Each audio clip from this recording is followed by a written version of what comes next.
All right, we are live. All right, How you everyone, doing? welcome to Walls of Wellness. I am super excited. I have this guest here. Y'all see him. I have heard about him. I was like, I have to meet him. We met virtually first. The meeting was so fantastic. I said, now I got to meet this person in person. And so then I had the opportunity to meet him in person, and it was just synergy from the door. And Yeah, so big shout out to Dion Wright Chambers, who was like, you two need to meet. And she was spot on. So everyone, please welcome Shane Lewis to the show. Shane, how are you today? I'm doing amazing. Thank you, Dr. Walls. Just so grateful for your time, for having me on today. And of course, when we met together here in our center, it was like we knew each other for years. Just how the Facts. conversation flowed, and Yes. we talked about some really amazing things. A lot of synergy between us for sure. Oh, look. Shouting out from the beginning. But There we go. there we go. We know. Yes, let's go. So, we have so many wonderful things to talk about tonight. And I know this hour is just going to flow on by. So, Shane, why? Oh, let me start out with everybody. Y'all already know whenever you come to one of my shows, make sure you get your pen and your paper ready, or open a tab or something, because you're going to hear something that inspires you, that encourages you, that motivates you. You're going to get some information, whether it's for yourself or for someone else to pass it on to. Also, please make sure you click that subscribe button. There is no cost except a little bit of time to just click that button and subscribe. So, all right, Shane, tell the people a little bit about yourself. Yeah, so I am Shane Lewis. I'm the CEO of Abundant Life Family Services. We are a early intervention and autism support company. We do ABA therapy, also early intervention services, speech therapy, occupational therapy, physical therapy, and behavioral health services. In and around the Philadelphia area, a lot of our work is in, but we also serve Delaware County, Montgomery County, and also parts of Chester County. Wow. Our mission's pretty simple. It's kind of flows with No Child Left Behind. So Mm-hmm. we provide very compassionate based, individual based care for kids with developmental delays and autism. And so, as I said, that plays out in the early intervention space in our area. And then Mm-hmm. also, we do a ton of ABA therapy across those four counties as well. Hmm. Can we just give people just a little bit of kind of definition and understanding? So, when you're talking about ABA, when you're talking about autism, just so that everybody can kind of get on the same page, because these are a lot of terms that people hear, but they don't necessarily know what they mean.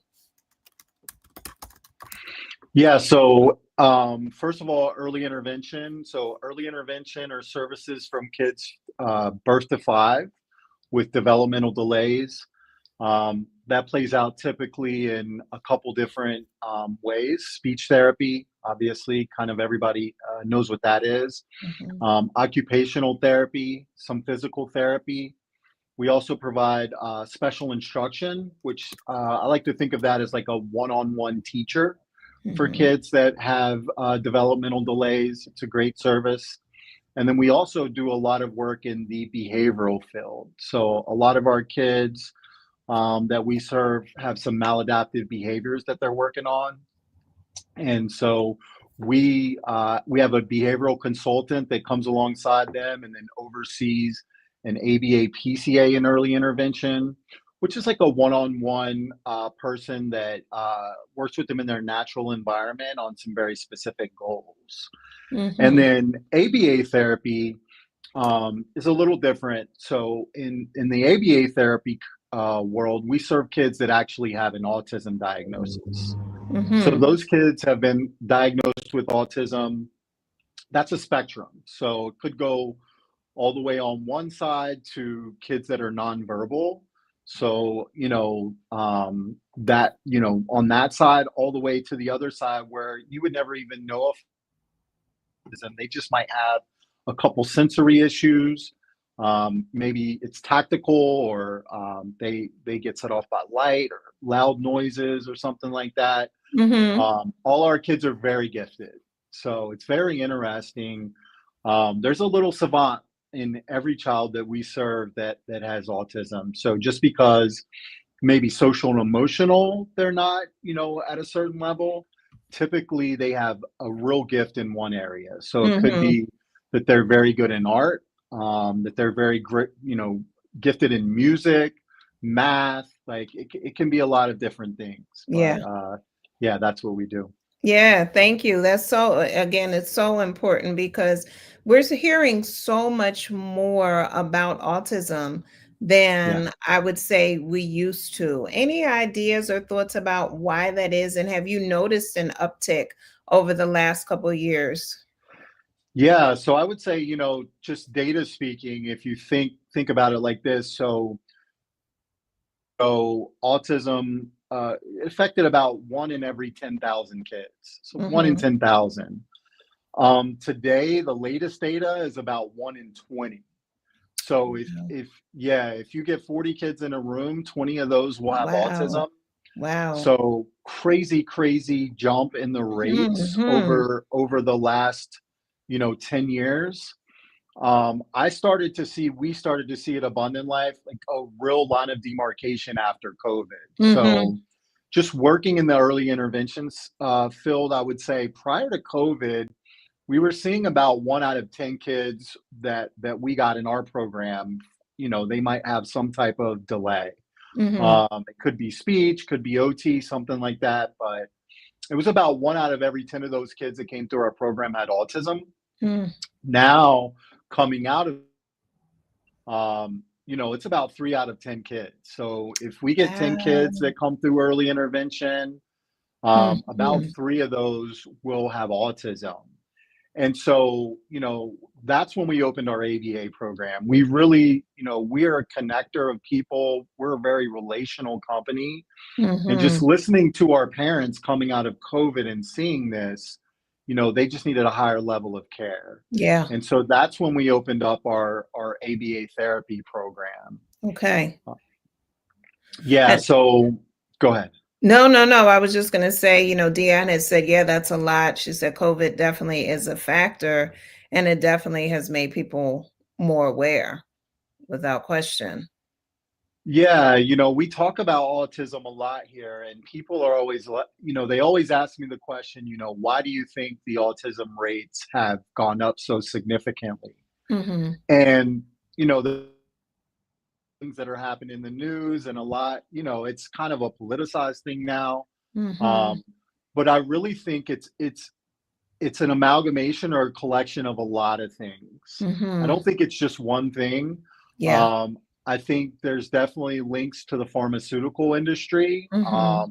that can be directly tied. I also think that our food has a lot to do with it. So Mm-hmm. the food we eat, processed foods, Yeah. and then and then also I was at a conference yesterday, and there was a lot of talk about the lead in our water. Mm-hmm. So even the water that we drink, it's not always the best, and we've seen Yeah. that in the news, Yeah. and so I think there's.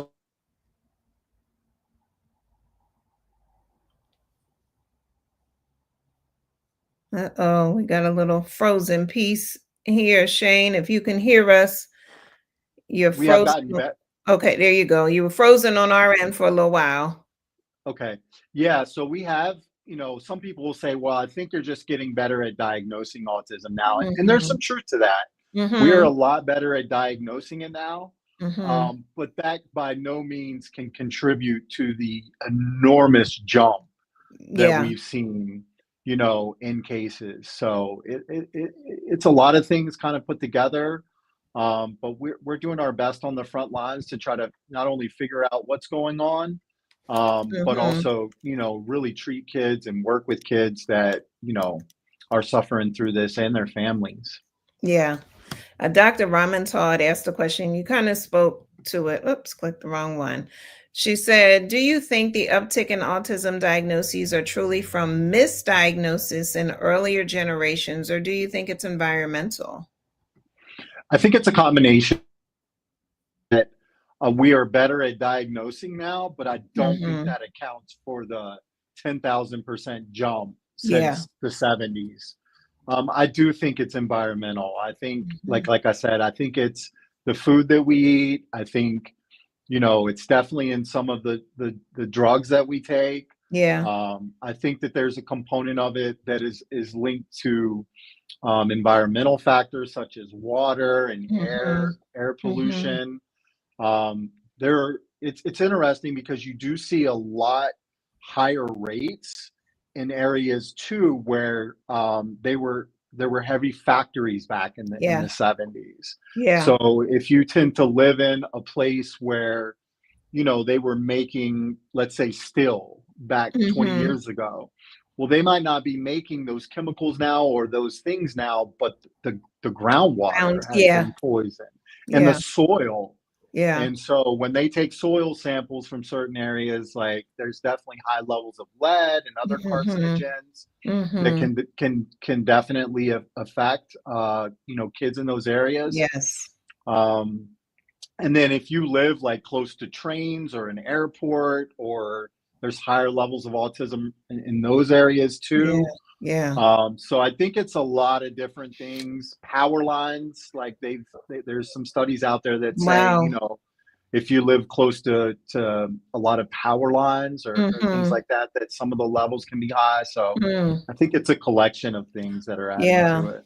And you talked about lead. I know the health commissioner in Chester, she has a strong focus. Dr. Motley has a strong focus on lead and the impact that lead is having. So, to your point, there's so many different variables that need to be looked at, explored, studied. Also, to your point, that there is more clarity on what the diagnosis consists of. Yeah. So yes, we are being trained differently now. I mean, I'm 20 plus years out. I can't believe I'm saying it, but I'm 20 plus years out now. But even just the change from the DSM when I first entered grad school back in the 90s Yeah. to where it is now, and the understanding of where autism is now. Yeah, absolutely. We see it more of a spectrum now. And Yes. so, like I said, maybe 20 years ago, where if a kid was nonverbal, then you knew something was going on. Yep. Now we're getting a lot better at diagnosing and seeing other signs from the sensory signs and Hmm. social emotional things. Yes. So I Yes. do think that has an effect as Yeah. well, for sure. And I would say the other thing that I'm hearing a lot more are adults who are being diagnosed who had gone undiagnosed their entire life. And sometimes I've seen it with children who've been diagnosed with ADHD as well, where the parent takes the Yeah, child in and the parent's going, wait, I had that. Yeah, that sounds like me. I've been dealing with that my whole life. And now I'm that's seeing right. more adults being diagnosed as well. Yeah, we see that. That's pretty common in our world where we'll get a kiddo and they definitely have been diagnosed with autism. And then, you'll be meeting with the parent or talking with the parent, and you see some sensory issues and Hmm. things like that, and you're like, okay, like, Yeah. there's something going on there as well. Yeah. That But they've never been biological. diagnosed. They just learn how to live through it and live with it. Yeah. Well, let's talk about, you talk about the autism diagnosis. Let's talk about this fantastic book that exists by a certain author over here. Yeah. Uh-huh. So let's talk about you being an author and this book coming out. So congratulations Thank on you. that. Thank You're you. welcome. Look, now you get a tambourine Hey, for getting that book out. Look. I love it. I love it. So let's talk about, well, let me see here. We're going to jump into it. Dion said, I love your approach to the many ways that it can show. Dr. Ramatal says, can you explain the difference between a diagnosis and neurodiversity as an identity? Great question. Yeah, that is a great question. So, diagnosis. So, usually we're using a psychologist. Parent will come in. Uh, we may see it right away where, like I said, the child is nonverbal, or maybe it's just some social emotional things. Mhm. And we run them through a battery of tests, or we refer them out to CHOP or some local hospitals and things of that nature. And then based on the information that comes back, the doctor will then say, yes, I would say that there is an autism diagnosis in place. Mhm. Um, and what was the second part of the question about Nor it? and neurodiversity as an identity.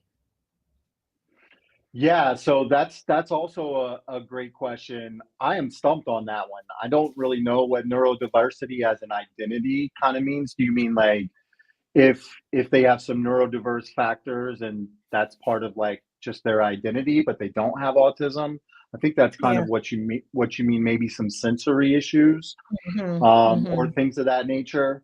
Yeah, there's definitely things like I said that are across the spectrum where Yeah. someone may just have a sensitivity to loud noises, right? Mhm. And Mhm. so they just see things in a different way, Yeah. or they live or feel things in a different way, and that doesn't Mhm. always necessarily present as an autism diagnosis. Yeah. They could just have some neurodiversity Yeah. working through or different way of feeling and hearing and seeing. Mhm.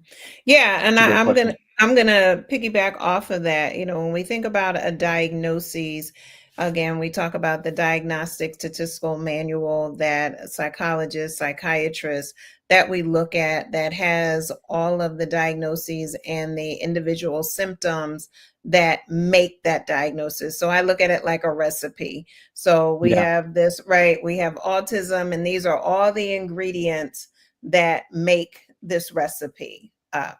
And so then once we look at it, we say, okay, we can diagnose this versus neurodiversity is literally, if we just break it down, it's a different way in which the brain functions and processes information. I see where she put here, yes, because ADHD is often used interchangeably with autism, but both are neurodivergent. Yeah. So what happens with That's right. ADHD, and Shane, jump in after, is that a lot of times they're comorbid disorders. They will go together, which again, as we're looking at the recipe that makes the diagnoses, where one sometimes is a little bit more prominent than the other, but they many times can go hand in hand. And those comorbid disorders can happen with various diagnoses.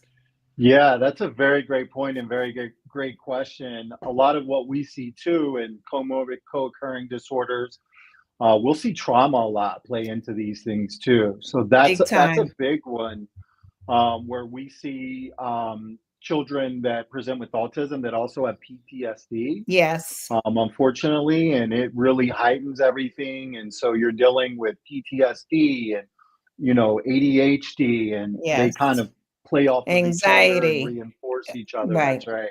Right. Yeah. Yeah, that was when I was an intern. One of the things going through and working in a school and working in an approved private school, which means for children who were taking out of quote unquote traditional school district placements and placed in a school because they needed additional assistance due to behavioral or emotional challenges, and looking through all of their paperwork and IEPs and so forth. And so many times the PTSD diagnosis was not given, but the That's right. ADHD and the autism and it's generalized anxiety disorder and so forth, they were prominent. The depression, they were prominent, but the PTSD was nowhere. And I'm going, how was PTSD not Yeah. given at some point? And so there were times where I'd have to go and give a new diagnosis based on that because you got to tease it out and work on that trauma factor. Yeah, and it can definitely take on medical components too. Like I remember in my previous career, I ran school-based wellness clinics in Delaware. We were doing a lot of work with kids that were living in underserved communities, and so teachers would refer out to us and say, "I think this kid, this child could have ADHD." Mhm. And what we started doing is doing an eye exam right off the bat, Mm. because a Mhm. lot of kids, like I know, I grew up poor. So I didn't get my first eye exam until I was in college. Mm, And so what we were seeing in these kids is they had never been to an eye doctor. And so they were presenting with these behaviors, but it was yes. because they couldn't see the board. Come on. Yeah, Yes. they couldn't, and it just wasn't a part of their repertoire, if you will. Yes. And so sometimes, you have to go down the list and kind of think outside the box. Mm-hmm. Um, I this is not a stance on medication, but I think medication for these things should be a last. A Yeah. lot of times we should work through a series of things before we Yes. get there. Yes. Um, and some of those things can be how just they live in a traumatic, situation. And Yes. so if you Yes. put them in another environment, they tend to settle, Come on. and they tend to regulate, or Yeah. it could just be eyesight too. Yeah. It's real talk. I mean, one of the things that I am thankful with my training was we were always taught go medical first. Yeah, And because so many things can stem from there being something wrong medically. Having been a teacher, I am always looking at eyesight and hearing. that's Right. right. And I always get that checked out first because you're absolutely right. If they can't see the board, if they're not hearing directly, right, it's not inattention when you can't hear me. Right. So That's right. That's right. let's let's get the basics taken care of. That's right. And then we can work from there. Definitely.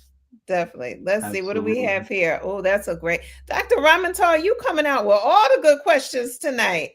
What are some of the biggest misconceptions about autism that you encounter? Yeah, I think one of the biggest misconceptions is that when people think about autism, they think about a person is that maybe they don't have mental acuity, that maybe Mhm. they are really developmentally delayed as Yeah. far as intellect is concerned. And it's been my experience that most of our kids that have autism are very, very bright. Yes. They are extremely intelligent. And so, that's a misconception. Like, not every child that has an autism diagnosis, and even the nonverbal kids, like, once you learn how to get them to express themselves in Yes. different ways, Yes. like, I can show you pictures in our clinic of kids that have drawn something, and they have, they have autism, and then it would blow your mind. Or you sit Yeah. them at a piano, or Yeah. they have perfect pitch. Like, Mhm. it's just, and so our kids are gifted. They're Yes. extremely gifted. And just because they have autism doesn't mean that they're not gifted, and it doesn't mean that they can't function either. Yeah. Like, a lot of our like ABA therapy, it's pretty successful when we do it the right way. And a Mhm. lot of times, especially if we're working on kids with some maladaptive behaviors, we see a Mhm. 60% reduction in those behaviors over the first six Wow. months. So Wow, it's that's very, it's, amazing. it's very effective. Yeah. And I think another misconception about autism is that these kids won't grow up to live normal lives. Yes. I think that's a big misconception. That is Yeah. not true. A lot of our kids, they grow up and they are highly successful. They get Yep. married, they have Yep. kids, Yep. they live very normal lives. It is not a death sentence. It doesn't mean that you're going Mhm. to, need help your entire life. There's a lot of kids that are extremely high functioning and Yeah. live great Yeah. lives. It's so true. And as you said, once we learn how to connect and communicate with them and learn their style of communication, That's right. it's a game changer. And so, two things are going through my mind. Number one, I'm just thinking about the relief of the family when they get that support and Yeah. that level of connection. I just, I mean, tears are just coming to my eyes just thinking about the Yeah. relief that they must experience. Yeah, it's very true, and that kind of leads into the book, and we'll get to that Yeah. in the reason I wrote it. But one of the things we do a lot here in ABA therapy is we train parents. Like, that's a Yes. big part of it. There's some people in our world that they think that that's just an added service, and for us, Mhm. we're really big on parent coaching, parent training. Mhm. We're only going to spend a certain amount of hours a week with your child. You're with them all the time. And Mhm. so a lot of times when we're coaching parents, they've gotten into a routine letting a child do what they do and reinforcing negative behavior, right? Yes. Yes.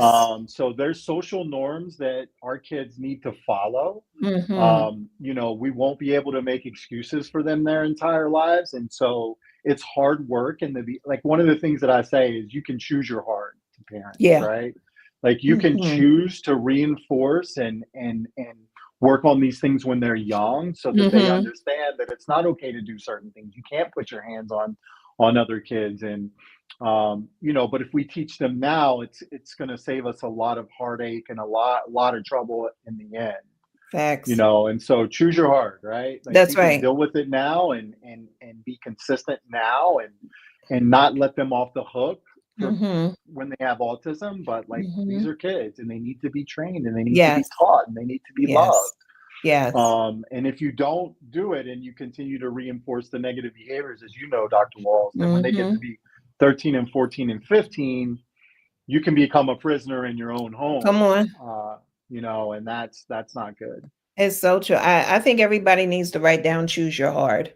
I think we can apply Yeah, that to our lives every single choose your hard. that's What right. right? And you're absolutely right. And I know when I was teaching fifth grade, it was a matter of drilling down and holding them accountable, showing them the proper way, the acceptable way. It took months. It took Yeah, months of me giving up lunch. It took months of me giving up my break. It took months of me, they weren't able to go to prep. It that's took right. months. It was all of those things because the end goal was greater than the temporary reprieve. But guess what? We all got in line and we all got in, or literally, they were finally able to get in line and walk through That's the right. hall quietly, and we got in order. And I'm happy to say I'm still in relationship with several of my students who graduated in 1995 from sixth There you grade. go. And they still talk about it to this day. They knew that I was hard, strict, loving, firm, gentle, right? They knew all of it That's because right. ultimately I wanted the best for them. But it is something that parents do have to be taught because, to your point, they're spending more time with them than we are. That's And right. they get tired and they get frustrated. And so, as we're getting ready to talk about your book, I think this will also answer one of the next questions, which was, what advice do you have for parents who feel overwhelmed after their child's diagnosis? Yeah, so that's a great question. I think, one of the things I always say is take it one day at a time. And Mhm. really, the book, the 90-day blueprint after an autism diagnosis. It's really a parent survival guide. Mhm. And I didn't grow up wanting to be an author. It wasn't something that I really thought about. And really, this book was birthed after a conversation I had about 2 years ago. So, Mhm. in the work that I do, I'm a big believer in meaningful relationships. I believe Mhm. that you can change the quality of a person's life based on their relationships. Mhm. Like I tell people this all the time. Like at the end of the day, when we're all on our way out of this world, nobody's asking for more money, more cars, or more houses, right? It's always, I wish I would have mended relationships. I wish Yeah. I would have spent more time with the people I love. Yeah. If I could only have one more day with Yes. that person that I love. Like that's what it's about. Yes. Relationships make our life rich. Mhm. And so we're really big on that here. So I'm connecting with childcare centers all the time. Mhm. Similar to how I met Dion, similar Mhm. at you, Dr. Walls, taking Yes. time to sit down and talk to people and not just with the viewpoint of what can I get for them, but no, what can I give?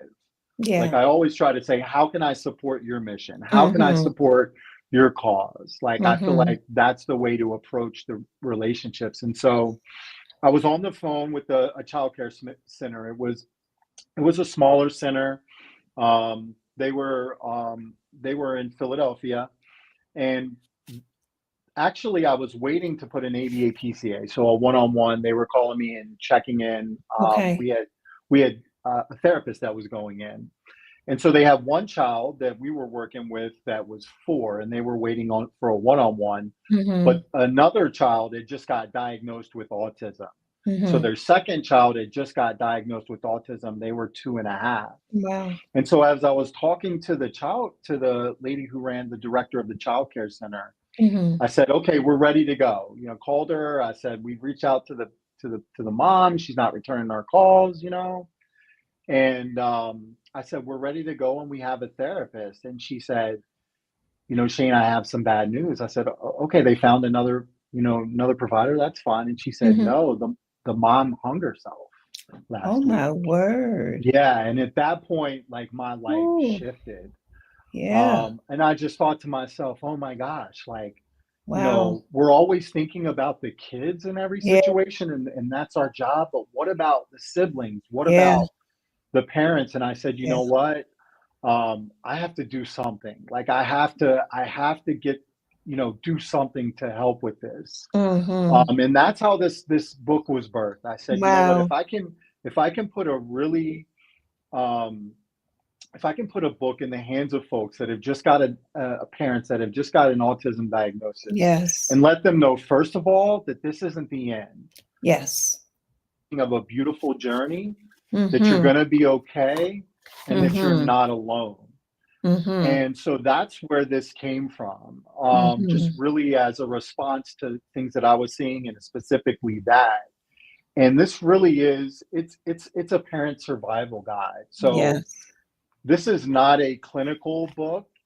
That's not what it's meant to be, right? It doesn't get Mm-hmm. into, those things. It really is like, what do you do when you just heard the news your child has autism? Yeah. Because a lot of times we're delivering those messages, and parents, they're just, here's the thing: when they get the diagnosis, it doesn't mean that the bills stop. The electricity Right. is still due. Right. There's still relational issues in the home with a parent or a boyfriend or Mm-hmm. whatever's going on with Mm-hmm.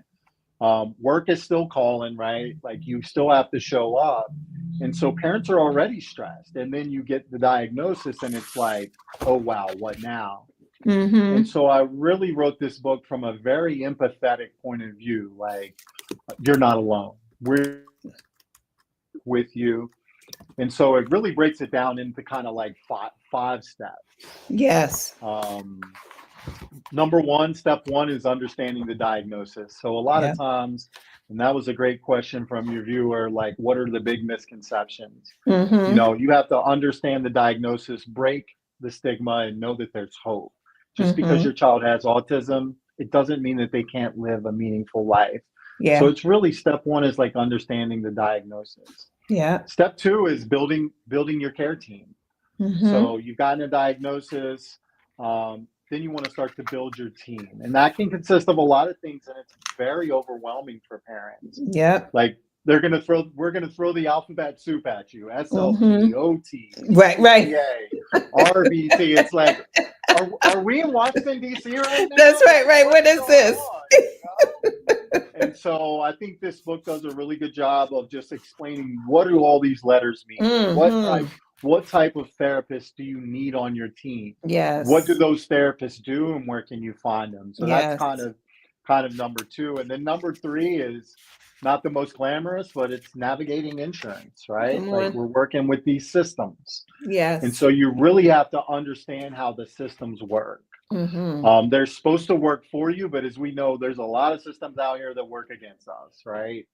Yes. A lot of them. And so you have to understand your rights. You have to understand how to navigate the insurance system and the services, and Mm-hmm. know what's going on at a real level. What is co-insurance? What are co-pays? Like, what does Mm-hmm. all this mean? Mm-hmm. So that's step number three. Number four is establishing routines at home. Yeah. So your child is going to spend a lot more time at home than they're going to be anywhere else. And so Mm-hmm. there's certain things you can do at home to really bring the temperature down, be able to establish routines and get consistency in your life at home. So Yes. there's little things in there on how you can do that I think really help. And Mm-hmm. then number five is self-care for parents. You know, Great. I think of the old adage is, when a plane's going down, you fix your oxygen max first. And, as a therapist, you're always training people on that. Yes. You have to care for yourself. Like you have to, find certain ways to really, you can't pour from a cup that's empty, right? And Yeah. so the fifth step is like, how do I take care of myself? And just very tangible things that you can do in order to do that. Mm-hmm. Mm-hmm. There, excuse me. There is so Absolutely. much there. Excuse me, one moment. Hmm.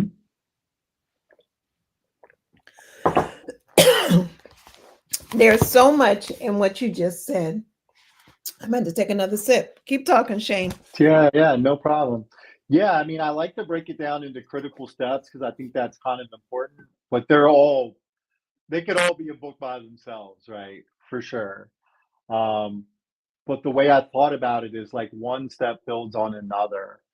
And really, when I thought about what am I seeing, this all comes from real life experience of when we were working with families, they may have gotten one step right, but then they didn't get the insurance piece right, or they Mm-hmm. figured out the systems piece, but all they did was super hyper focus on their child and they forgot about their wife or their husband or to care for themselves. And so things started to fail in their relationships. Exactly. Um, and so as I thought through this, like it really came from years of like, okay, I see this working out and playing out in the family. And so what can we talk about? How can we help train them to really look at kind of these five categories, if you will? Yeah, there's so many things that I really like about this book. And I put the link to the book in the chat so people you can click on it. I am hoping that you purchase it for yourself, just even to educate yourself about it. But also, if you know anyone who has someone with an autism diagnosis, that this is a gift that you can give to them. Now, it is available. Shane, is it available on ebook Kindle as well? Or It is. Mm-hmm. all right, Ebook on Amazon, Amazon Reader, and then also obviously in the paperback. excellent. And I just want to say, he has in the appendix, as he talked about, all of the letters, the alphabet soup is there, Yeah, which is very important because you're going to start hearing these things over and over again. And you need to, it's wonderful to have a reference to be able to go back to. I don't know what jumped in my throat at this point, but the other thing that comes up when I've worked with parents and they finally accept the diagnosis, and yeah, I find that generally it takes about 2 years almost for people to accept it. We see it, we mention it, then there's the that's denial, right. there's right the Oh bargaining, yeah, there's the grief and loss cycle that's that right. goes on. Go ahead, talk about it. Yeah, so I find the same thing. Like you know, when you're in this world, you start to see certain signs, and you see them early, from tippy toe walking to, when a kid is like 3 and they're not really verbally where they should be. Yes. And we're seeing kids, and even I've stopped, like, because for friends and family, like it's funny because I'll see a kid and I'll be like, oh man, like, should I say Yes, I something? do. Should I Yes. not say something? Like, but because I've gotten yelled at by my kid doesn't have autism, and I'm like, I'm not saying they have autism. I'm just Yes, saying maybe you should get tested. Like, that's right. but I do think we deal with a lot of denial, and it's Yeah. understandable. Like Yeah. we love our kids, and they're a function of us. Yes. They're a limb from our tree, Come and on. so Yeah. we don't want to hear that maybe something's going. Mhm. Here's the truth is if you get help early and often, you can live a meaningful life. You can have a home Yes. of peace. Your kids can get the help and training they need. And so a lot of times what I say to parents is they're like, okay, so you have this BCBA, a board certified behavioral analyst, and then an RBT that works one-on-one with my kid. And what I tell them, I'm like, look, I would take an RBT for my young kiddo, whether they had autism or not. Mhm. Because here's the reality. If you could get a one-on-one person to work with your child on negative or maladaptive, I should say, Yes. some behaviors that aren't so great, right? Why wouldn't you do that? It's a Right. gift, That's right? right. That's how we let, like, most kids don't have the opportunity to have a one-on-one Yeah. teacher, you know. Yeah. That's how they did it. The really wealthy back in the days, right? Like they Yes. had one-on-one, since the prince and the princess, one-on-one That's right. teachers to work on that. Like we see it in Karate Kid. Come on. He went to, oh, I'm Hey, sorry. wax on, I gotta say you went wax to the off. wax on, wax off. That's right. That's right.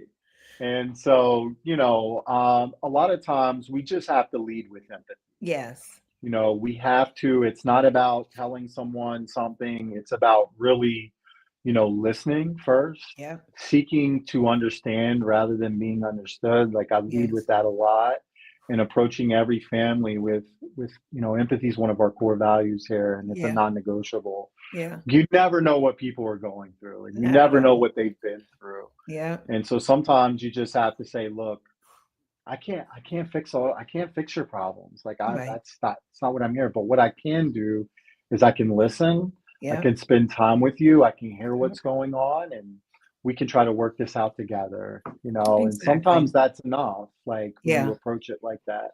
Yeah. And to the point, right? I know for me, when I realized that a lot of times what happens is the parents have all of the dreams and hopes that they have for the Yeah. child. And when the diagnosis comes, those dreams may or may not be the way that they had them pictured in their Yeah. mind. Right. Yeah. And so there's the loss of their dream. And so That's there right. has to be the release of that so that they can then acquire the new possibilities.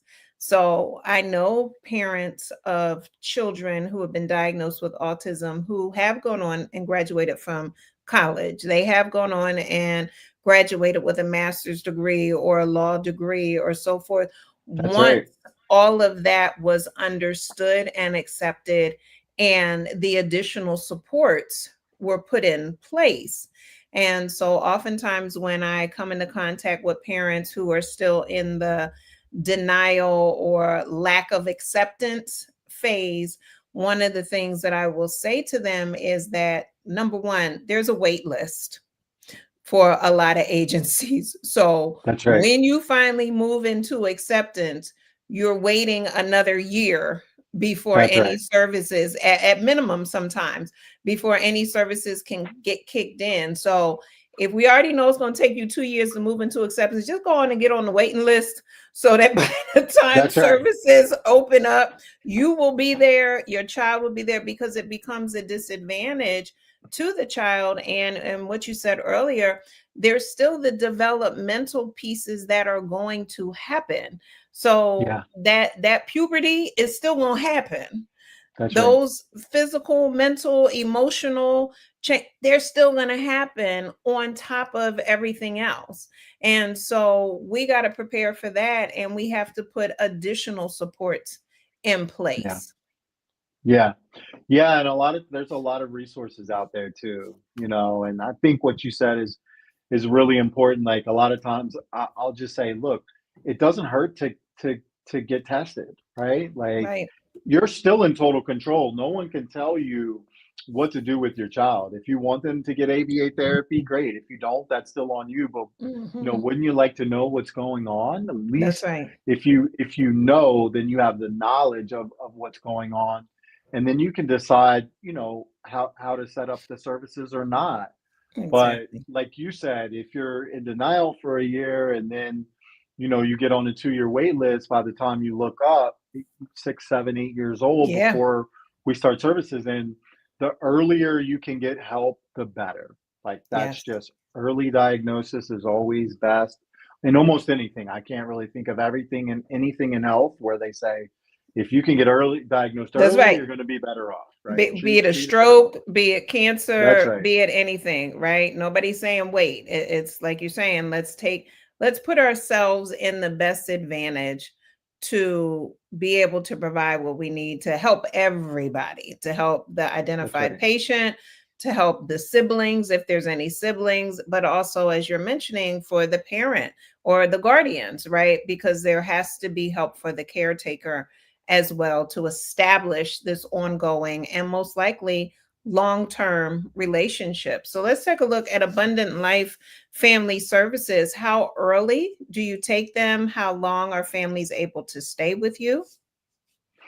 Yeah, so I think our youngest kiddo is 2 right now. Like, we do Mm-hmm. see some kids in early intervention for speech and some other things that are a little, younger Mm-hmm. infants. But for ABA therapy, we typically, will around 2 is kind of, one of the earliest ages, all the way up into the age of 12 or 13. We Mm-hmm. don't do a lot of work with adolescents. It doesn't mean that we wouldn't want to. It's just kind of a different ball game for us, Mm-hmm. and Mm-hmm. and so our sweet spot is like for ABA therapy is kind of 2 to 10, 2 to 12, like in Okay. that neighborhood. We have a lot Okay. for us. We have a lot going on for those kids, Gotcha. and so we're grouping them together. We have a lot of kids coming through. Mm-hmm. And then in early intervention, 0 to 5. Okay. So I think our youngest kid in EI is probably about 8 months right now. Mm-hmm. So, there are some younger kids that are getting PT and things of that nature. Yes. Yes. But, most of our kids are, 1.5 to 5 in early intervention. Okay. Some of them can get services up until 6, which a lot of people don't know. You can extend a year. And Okay. what's great about early intervention is all that is covered by the state of Pennsylvania. So Wow. all those early intervention services, they are free of charge. Okay. They're covered by the state, so you don't have to pay for those. So you have access to care. Mm-hmm. We believe in not only access to care but excellence of care here. So we Yeah. want to give great care out to people. Yeah. That's what they deserve.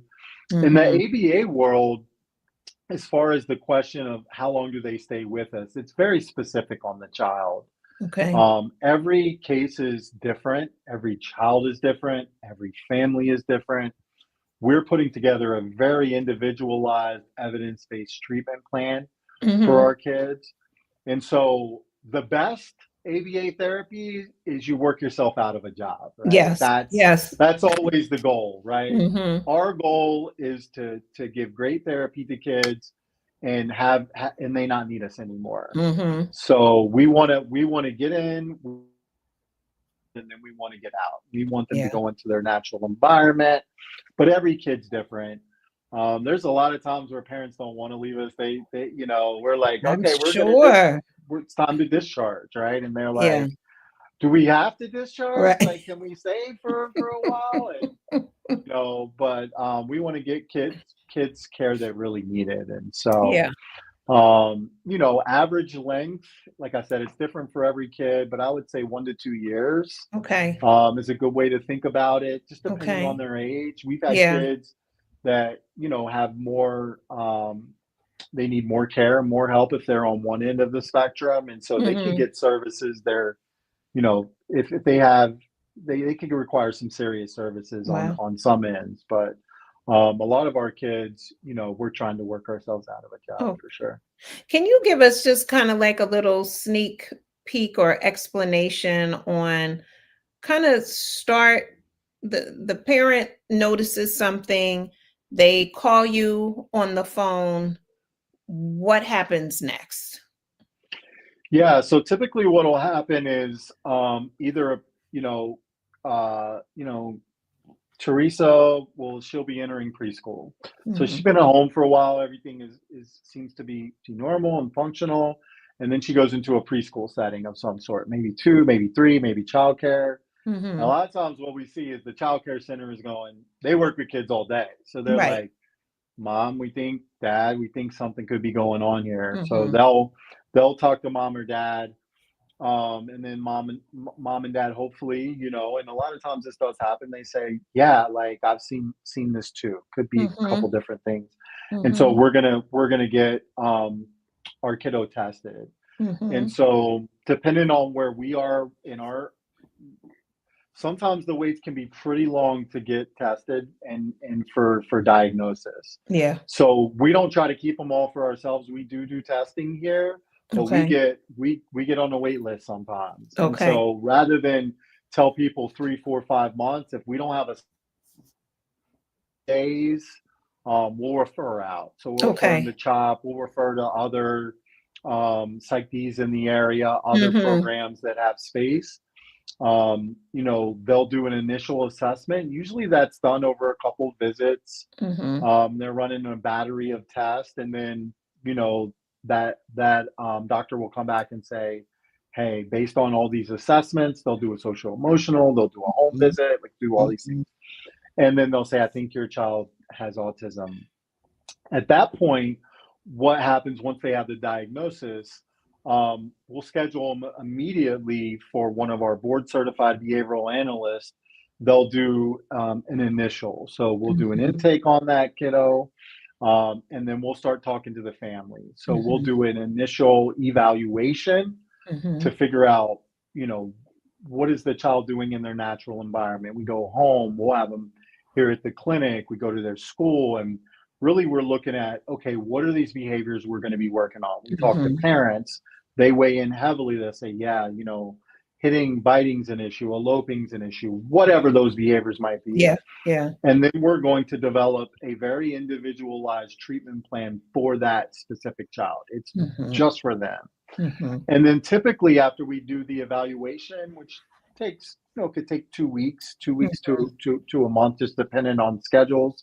And then once that happens, the child can begin therapy. And we try to get to our kids within 30 days. Sometimes wait lists tick up a little bit. Yes. For us, I've stopped once our wait list gets, to somewhere around 2 to 3 months, we cap it, right? Mm-hmm. Because Mm-hmm. I've seen where, and there's some great folks in our space doing great work. On the family, it's going to be 8 months for services. I know. Like, it's so sad. It's so hard to deliver that message. Yeah. And like, I think one of the things about that is parents, they go, okay, and then they wait 8 months, and in developmental, that's 2-3 years developmentally. That's right. So we tell them, like, look, we just don't have a spot right now. Like, go Mm-hmm. out, here's a couple other companies you can talk Mm-hmm. to, Mm-hmm. go, see if you can get in with them, because I just hate for kids to wait Yeah. any longer than 90 days. Like, Yeah. I really hate to see that, because parents, they hang on to it and they go, okay, it's going to be 6 months. But what they don't always understand is those 6 months, that's such a long time Yes, it is. in the developmental years. Yeah. So that's kind of Thank how you. we do it. Thank you so much, because so many times as people who will be watching this replay, they'll be thinking like, okay, I can just jump in, services can start, and we're rolling. And it's like, no, number one, there is a process. As you talk about the assessment period, there's a battery of questionnaires that people are filling out. There's observations that are happening in school settings, in home settings. So as you mentioned, that can be 2 weeks within itself. So we're talking a half a month of just assessments before we then start to even do a hands-on with the That's child right. and the family. And so we need to realistically understand that this is a continuous process in the amount of time that it takes. And I think that's the other thing that families sometimes have to wrestle with, that this isn't going away, so to speak. This is a That's right. new learning on how to interact with this individual and how we're now going to interact as a family. That's right. That's absolutely right. You have to face your fears, right? You Yeah. have to, that's the only way to overcome them. And I think you're exactly right. It's not going away. And that, to your point, which you said earlier, is we need to get help early. Yeah. And even if there's not a problem, great, Mhm. but if there is an issue, and there could be a child with autism, like you said, from when they first start that first phone call, like, it can be quite a long time Yeah. with Yeah. waiting list and things of that nature. And so it's good. And I would say, don't stop calling. Like, don't make your Yes. first call your only call. And I That's tell right. parents this when they call all the time. I'm like, Real call 10 talk. other providers. Like, if we're Yes. 90 days, call Yes. 10 other providers until you find someone that's 30, That's right? right. Like, don't just, the first company you call, they might be the biggest name and they Mm-hmm. tell you it's going to be 6 months. you Mm-hmm. know, keep calling, keep Yeah. advocating, look at different ways to get your kiddo the service they need. Mm-hmm. Great advice. A question that came way back when Dr. Robinson said, what role do advocates play in helping autistic individuals navigate healthcare and social systems? Yeah, so we do that a lot. So I think a lot of times the role that we play is educating is definitely one of Mm-hmm. them. Like, we're Mm-hmm. we're talking to parents and telling them how to read an IEP, how to read an So IFSC. important. Oh my Like, goodness. what do these things mean? Like, Yeah. what are these services, and what are they specifically working on? So we play a role of an educator as an Mm-hmm. advocate, first of all, I think. And then second of all, a lot of times we're speaking truth to power. So, I mean, there are systems out here, and we love our partners and the partners we work with, but sometimes, you know, they're just people and they might have be large. And so, we are educating parents to be their own advocate, but we're also Mm-hmm. calling these systems and we're Mm-hmm. pushing and we're asking for more services, and we're telling them, like, look, if you don't have a speech, then this is another way that you can get it. So Yeah. we're constantly up in Harrisburg. We're constantly, doing things to get kids more services. Mhm. So we do that a lot. We speak truth to power, and we fight the systems. Like, Yeah. that's kind of what we do. Yeah. Come on, public So enemy. Come on, public enemy number one. yeah, yeah. Come on, you That's put a what we big do, clock around you. I had to call you Flavor Flav for a moment. that's Come on. right. That's right. That's right. It's so important. Dion mentions here, she said, I'm going to assign this podcast to the families that she works with. So I think that's awesome. And she also talked about Thank you, ordering, Dion. she said, I'm going to order the book for the grand families that she works Thank with. you. Because right, that's Dion's another population that's working with children with That's right. autism are these grandparents that are now taking over, raising their grandchildren. But go ahead, you were That's going to right. say with I Dion. was just gonna say, shout out to Dion. Like, she's boots on the ground doing Uh, great work with grandparents and the Big work time. that she does. And that's one of the other things, we're seeing a lot more grandparents call us. Hmm. Obviously, we get a lot of calls from grandparents and looking for services. And but I think that there's something that people forget too, is the siblings that are involved. So Yes. typically, yeah, when a child gets diagnosed with autism, all the resources, all the attention in that family, All that energy, yeah, goes right to everything, that time. child. Yes. And the other kids are kind of just like a backstory at that point, Yep. Yep. And so we can't forget about the siblings that are involved in the situation. We Yes. have to make sure that we're paying attention to them, that Yes. their voice is heard, that they know that they're a part of it, welcoming them into the process as well. That's right. Because a lot of times that happens, and it's kind of like we have to care for those around. Yeah. It's kind of like gun violence. Like, we always think about, the person that has had the act committed to them, but Yes. or the person that has done the act, but there's all Yes. these other people involved that are So true. suffering, the parents of the victim, the parents of the perpetrator, right? Yes. Like, these people, there's all these other people that are involved that sometimes can be silent, but are going through major distress and trauma, right? Major, major. Do you know of any sibling like groups? Do you know if I'm sure they have to exist. Yeah, there's some out there. There's a couple programs. We do a lot with pro social skill groups here. Okay. I can shoot something off to you. I know one of our BCBAs, I just forget the name of the program now, but it is a whole curriculum that they have Oh, developed nice. where they speak to the siblings. Jen, one of our head BCBAs there, she does a lot of work with that. She's been trained in that. But it's slipping my mind right now. It's getting late here on the East Coast, and I've been at it since like 5 this morning. So forgive me. Sometimes It's I'm all running on good. fumes, It's all But good. I'll definitely get that information for you, Dr. Walls, and that's a great question. And I'll shoot it over to you in an email to get Yeah. out to your viewers. Well, I am going to put some final comments up before we get ready to roll off and let you roll on to bed. So let's see what we have. Dion says, yes, Shane has helped several of our grand families. Yeah. Dr. Ramatal said, oh, thank you for addressing the parents and siblings, Shane.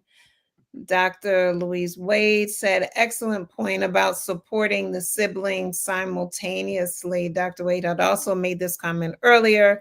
She said, such a meaningful conversation. Thank you both for the wealth of knowledge, practical advice, encouragement, perspective on this important topic. So yes. All right, y'all. The links to Abundant Life Family Services are in the chat, as well as the links to the book, The 90-Day Blueprint After an Autism Diagnosis, A Parent Survival Guide. Again, get it for yourself, just even to educate yourself. Get it for any families that you know of that may benefit from it. There's just practical advice. It's so well written and simple and to the point. Let me get it there.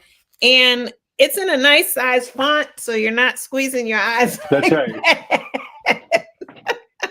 So all of that. It's an easy read. It is an easy read, and it's so practical. And there's pieces that you can even just think about outside of the autism diagnosis, just like, where do I need to step up? What type of rights do I need to be aware of? What types of advocacy do I need to make sure I have for myself? So it's information that is applicable really in various parts of your life. Well, Shane, to say thank you was an understatement, but I'm going to say it anyway. Thank you so much for spending this time with us tonight, and of course, for the work that you do. Thank you for having me, Dr. Walls, and thank you all for your comments and being here with us today. It's cliche, but it takes a village to raise a child, and we're all connected. Yes. And so I just want to thank you for getting the message out. We want to help kids, one day at a time. One day at a time. Definitely. And so if you all want to get in contact with him, when you look in the write-up on the YouTube channel, contact information is there, website is there. You can get a hold of him very easily. So just go ahead and reach out. Now we're going to release him and let him go to bed because he has important work to do tomorrow. So all right, everyone. Have a great night. Shane, have a great night. Thank you. You're welcome. As always, everyone, God bless you and continue to live your greatest life. And we will see you very, very soon. Be well. Bye.